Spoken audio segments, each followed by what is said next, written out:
ರಾಜ್ ಗೆ ಕೃಷ್ಣನ ಜೊತೆ ನಮ್ಮ ವಂಶಿ ಡೇಟ್ ಫಿಕ್ಸ್ ಆಗಿದೆ. ಕೃಷ್ಣ ವಂಶಿ ಮಾರ್ಚ್ 2ರಿಂದ ರಾತ್ರಿ 9:30ಕ್ಕೆ ನಿಮ್ಮ ಉದಯ ಟಿವಿಯಲ್ಲಿ.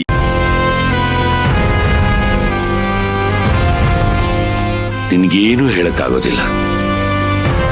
ಅನುಮಾನ ಇರಬೇಕು ನಿಜ, ಆದ್ರೆ ಅದು ಇನ್ನೊಬ್ಬರ ಮನಸ್ಸಿಗೆ ನೋವಾಗಬಾರ್ದು. ನೀನು ಅವಳ ಮನಸ್ಸಿಗೆ ನೋವು ಕೊಡಬೇಕು ಅಂತಾನೆ ನೋಡ್ತಿರ್ತೀಯ. ಹೀಗಿರುವಾಗ ನಿನ್ಗೇನು ಹೇಳಿ ಪ್ರಯೋಜನ? ನಾನು ಬರ್ತೀನಿ.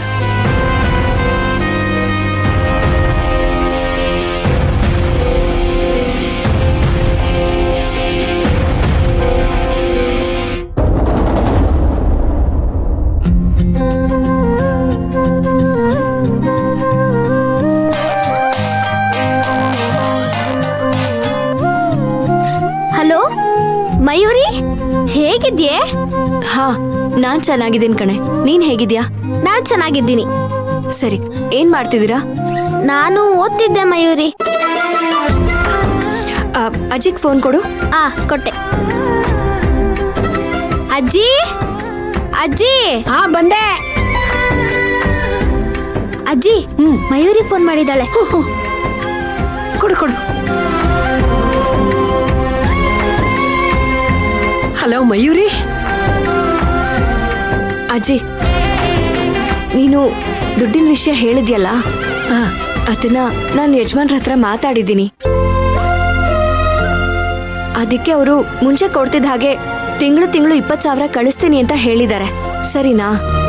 ಅಲ್ಲ ಕಣವ್ವ, ನೀ ದುಡ್ಡು ಕಳ್ಸು ಅಂತ ಹೇಳಿರೋದು ಗೊತ್ತಾದ್ರೆ ಆ ಅಮ್ಮ ನಿನ್ನ ಸುಮ್ಮನೆ ಬಿಡ್ತಾಳ? ಏನಾರು ತೊಂದರೆ ಕೊಟ್ರೆ? ಅಜ್ಜಿ, ಅವರೇ ನಮ್ಗೆ ಸುಮ್ನೆ ದುಡ್ಡನ್ನ ಕೊಡ್ತಾ ಇಲ್ಲ. ನಾನು ಅವ್ರ ಮನೆಯಲ್ಲಿ ಕೆಲಸ ಮಾಡ್ತಾ ಇದ್ದೀನಿ, ಅದಕ್ಕೆ ಸಂಬಳ ತರ ಕೊಡ್ತಾ ಇದ್ದಾರೆ. ಮಾಡೋ ಕೆಲ್ಸಕ್ಕೆ ಸಂಬಳ ತಗೊಳ್ಳೋದು ತಪ್ಪ ಅಜ್ಜಿ? ಏನವ ನಿಂಗೆ ಹೇಳ್ತೀಯಾ? ನೀ ಆ ಮನೆ ಸೊಸೆ ಅಲ್ವಾ? ಆ ಮನೆ ಸೊಸೆ ಅನ್ನೋ ಭಾವನೆ ನಿಂಗಿನ್ನೂ ಬಂದಿಲ್ವಾ? ಅದ್ಯಾವತ್ತೂ ಬರೋದಿಲ್ಲ ಅಜ್ಜಿ. ಯಾಕೆ ಅಂದ್ರೆ ನಾನ್ ಯಾವತ್ತೂ ಈ ಮದ್ವೆನ ಒಪ್ಕೊಂಡೇ ಇಲ್ಲ.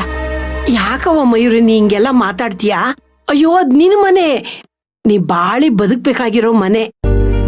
ಅಜ್ಜಿ, ಹೇಳ್ತಿದ್ದೀನಲ್ಲ, ಹಳ್ಳಿನಲ್ಲಿರೋದು ನಮ್ಮನೆ, ಇಲ್ಲಿರೋದು ಸುಮ್ನೆ. ದಯವಿಟ್ಟು ಮತ್ತೆ ಮತ್ತೆ ಇದನ್ನೆಲ್ಲ ಮಾತಾಡ್ಬೇಡ. ನನಗೆ ನಿನ್ ಸಂತೋಷ ಮುಖ್ಯ.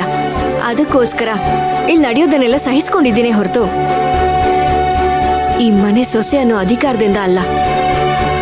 ಅರ್ಥ ಆಯ್ತಾ? ಅಯ್ಯೋ ಶಿವನೇ, ಇದಕ್ಕೇನ್ ಹೇಳ್ಬೇಕು ಅಂತ ಗೊತ್ತಾಗ್ತಿಲ್ಲ ಕಣವ್ವ. ನೀನೇನು ಹೇಳ್ಬೇಡ. ಲಕ್ಷ್ಮಿಗ್ ಫೋನ್ ಕೊಡು. ತಗೋ ಮಗ. ಹಲೋ. ಮತ್ತೆ ಇನ್ನೇನೇ ಸಮಾಚಾರ? ಮಯೂರಿ, ದುಡ್ಡಿನ ವಿಚಾರ ಬಂದಿದ್ದು ಕೇಳ್ತಿದ್ದೀನಿ. ಕುಮಾರಿ ಅಕ್ಕ ಕಾಲೇಜಲ್ಲಿ ಇನ್ನೂ ಜಾಸ್ತಿ ಓದ್ಬೇಕಂತೆ, ಅದಕ್ಕೆ ಇನ್ನೂ ಜಾಸ್ತಿ ದುಡ್ಡು ಖರ್ಚಾಗತ್ತೆ ಅಂತ ಹೇಳ್ತಿದ್ಲು. ಆ ದುಡ್ಡು ನಮ್ಮ ಕೈಲಿ ಹೊಂಚಕ್ಕಾಗತ್ತಾ ಇಲ್ಲ ಓದೋದು ನಿಲ್ಸ್ಬಿಡೋದಾ ಅಂತ ಕೇಳ್ತಿದ್ಲು. ತರ್ಲೆ, ನಾನಿರುವಾಗ ಅವಳೇನಕ್ಕೆ ಓದೋದನ್ನ ನಿಲ್ಲಿಸ್ಬೇಕು? ಅವಳು ಎಷ್ಟು ಬೇಕಾದ್ರೂ ಓದ್ಲಿ, ನಾನು ಅದನ್ನ ನೋಡ್ಕೋತೀನಿ. ನೀನು ಅಷ್ಟೇ, ನೀನ್ ಎಲ್ಲಿವರೆಗೂ ಓದ್ಬೇಕು ಅಂತ ಅನ್ಸತ್ತೋ ಓದು. ದುಡ್ಡಿನ ಬಗ್ಗೆ ಎಲ್ಲ ಯೋಚನೆ ಮಾಡಬಾರ್ದು, ಸರಿನಾ? ಸರಿ ಮಯೂರಿ.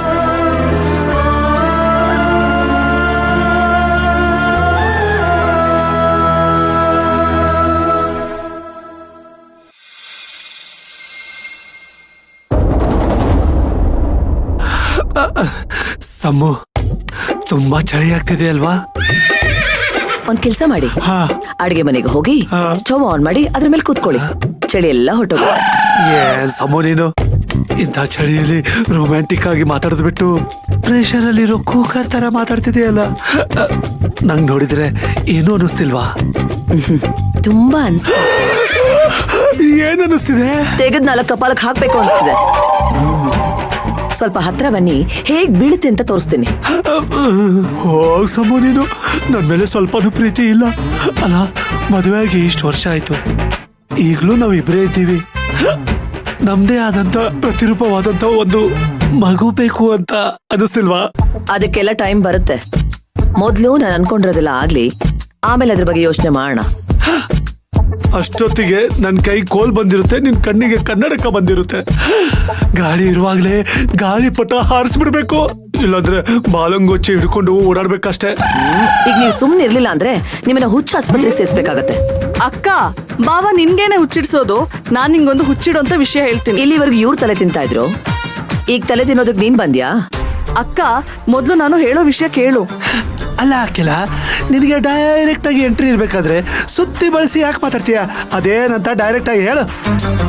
ಅಕ್ಕ, ಈ ತೆಂಗಿನ ಚಿಪ್ಪು ಗೋವಿಂದ್ ಅಂತ ಹೋಗ್ಬಿಟ್ಟು ನೀ ಸ್ಯಾಲ್ರಿ ಎಷ್ಟು ಅಂತ ಕೇಳಿದ್ಲಂತೆ. ಜೊತೆಗೆ ನಾನು ಈ ಮನೆ ಕೆಲಸದೋಳು, ನನ್ಗೂ ಸ್ಯಾಲ್ರಿ ಬೇಕು, ನಾನು ಹೋಗಿ ಅಪ್ಪನ ಹತ್ರ ಕೇಳ್ತೀನಿ ಅಂತ ಹೇಳಿದ್ಲಂತೆ. ಅದಕ್ಕೆ ಗೋವಿಂದು ನೀವೇ ಮನೆ ಸೊಸೆ, ನೀವೆಲ್ಲ ಹತ್ರ ಕೇಳ್ಬಾರ್ದು ಅಂತ ಹೇಳಿದ್ನಂತೆ. ಅದಕ್ಕೆ ಮಯೂರಿ ನಾನೀ ಮನೆ ಸೊಸೆ ಅಲ್ಲ, ನಾನೀ ಮನೆ ಕೆಲಸದೋಳು ಅಂತಾನೆ ವಾದ ಮಾಡಿದ್ಲಂತೆ. ನೋಡಿದ್ಯಾ ಅವಳ ಬುದ್ಧಿ ಯಾವ ಲೆವೆಲ್ಗಿದೆ ಅಂತ? ಅಣೆಕಟ್ಟು ತುಂಬಾ ನೀರ್ ತುಂಬಿದ್ರು ನನಗೆ ಒಂದೇ ಲೋಟ ನೀರ್ ಸಾಕು ಅಂತ ಅನ್ನೋಳವಳು. ಸಮು, ಹಾಗಂತ ಅವಳನ್ನ ದಡ್ಡಿ ಅನ್ಕೋಬೇಡ. ಈ ದುಡ್ಡಿನ ವ್ಯಾಮೋಹ ಶುರು ಆಗ್ಬಿಟ್ರೆ ಇವತ್ತು ಸಂಬಳ ಕೇಳ್ತಾಳೆ, ನಾಳೆ ಮನೆಯಲ್ಲಿ ಭಾಗ ಕೇಳ್ತಾಳೆ. ಅಂತ ಸೀನೆ ಇಲ್ಲ. ಅವಳಿಗೆ ಮರ ಹತ್ತದಕ್ ಗೊತ್ತಿದ್ಯೋ ಹೊರತು ದುಡ್ಡಿನ ವ್ಯಾಮೋಹನ ಹತ್ತಿಸ್ಕೊಂಡಿಲ್ಲ. ಅವಳಿಗೆ ಈ ಮನೆ ಸೊಸೆ ಆಗ್ಬೇಕು, ತಾರಕ್ ನನ್ನನ್ನು ಇಷ್ಟಪಡ್ಲಿ, ಇದ್ ಯಾವ ಆಸೆನೂ ಇಲ್ಲ. ತನ್ನ ಮನೆಯವರು ತುಂಬಾ ಚೆನ್ನಾಗಿರ್ಬೇಕು ಅನ್ನೋ ಆಸೆ ಮಾತ್ರ ಅವಳ ಮನ್ಸಲ್ಲಿರೋದು. ಅಷ್ಟೇ ಅಂತೀಯ ಸಮು? ಹೌದು. ಅವತ್ ಮಾಮ್ ರುದ್ರನ್ ಕಾಲ್ ಮಾಡಿದಾಗ ಅವನೇನಾದ್ರೂ ಕನೆಕ್ಟ್ ಆಗಿದ್ರೆ ಇಷ್ಟೊತ್ಗಾಗ್ಲೇ ಮಯೂರಿ ಫ್ಯಾಮಿಲಿ ಬೀದಿಗೆ ಬಂದಿರ್ತಿತ್ತು. ಏನೋ ಅವ್ರ ಲಕ್ ಚೆನ್ನಾಗಿದೆ, ಉಳ್ಕೊಂಡ್ರು. ಈಗ ವಿಷಯನ ಅಮ್ಮನೆ ನೆನ್ಪಾಣೋದು ಒಳ್ಳೇದಲ್ವಾ? ಬೇಡ ಬೇಡ, ತಣ್ಣಗಾಗಿರೋ ವಿಷಯ ತಣ್ಣಗೆ ಇರ್ಲಿ. ಅವಳು ನಾನು ಈ ಮನೇಲಿ ಇರಲ್ಲ, ಈ ಮನೆ ಬಿಟ್ಟು ಹೋಗ್ತೀನಿ ಅಂತ ರಾಗ ತೆಗಿತಾಳಲ್ಲ, ಆಗ ಇದನ್ನ ಅಸ್ತ್ರವಾಗಿ ಬಳಸ್ಕೊಳ್ಳೋಣ. ಆಗ ಬಾಯ್ ಮುಚ್ಕೊಂಡು ತೆಪ್ಪಗೆ ಇಲ್ಲೇ ಬಿದ್ದಿರ್ತಾಳೆ. ನಿನ್ನ ಐಡಿಯಾ ಚೆನ್ನಾಗಿದೆ ಸಮು. ಇಂಥ ವಿಷಯದಲ್ಲಿ ಬ್ರಿಲಿಯಂಟು. ಈ ಮನೆ ಹಾಳು ಮಾಡೋದ್ರಲ್ಲಿರೋ ಟ್ಯಾಲೆಂಟು ಮನೆಗೊಂದು ಮಗು ಬೇಕು ಅನ್ನೋದ್ರಲ್ಲಿ ಯಾಕಿಲ್ಲ ಸಮು? ಅರ್ಥ ಆಯ್ತು.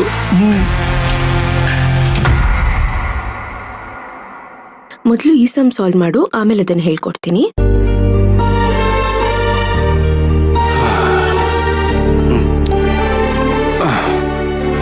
ಅಳಿಂದ್ರೆ ಮಯೂರಿ ಫೋನ್ ಮಾಡಿದ್ಲು.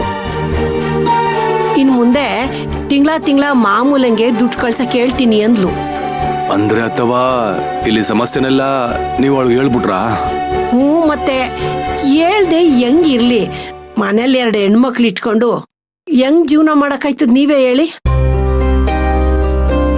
ಕುಮಾರಿ ಬೇರೆ ಪರೀಕ್ಷೆಗೆ ದುಡ್ಡು ಕಟ್ಬೇಕಂತೆ. ಅಷ್ಟೊಂದು ದುಡ್ಡನ್ನ ನೀವೆಲ್ಲಿಂದ ಹೊಂದಿಸ್ತೀರಿ ಹೇಳಿ? ಅದಕ್ಕೆ ಎಲ್ಲ ಹೇಳ್ಕೊಂಡೆ.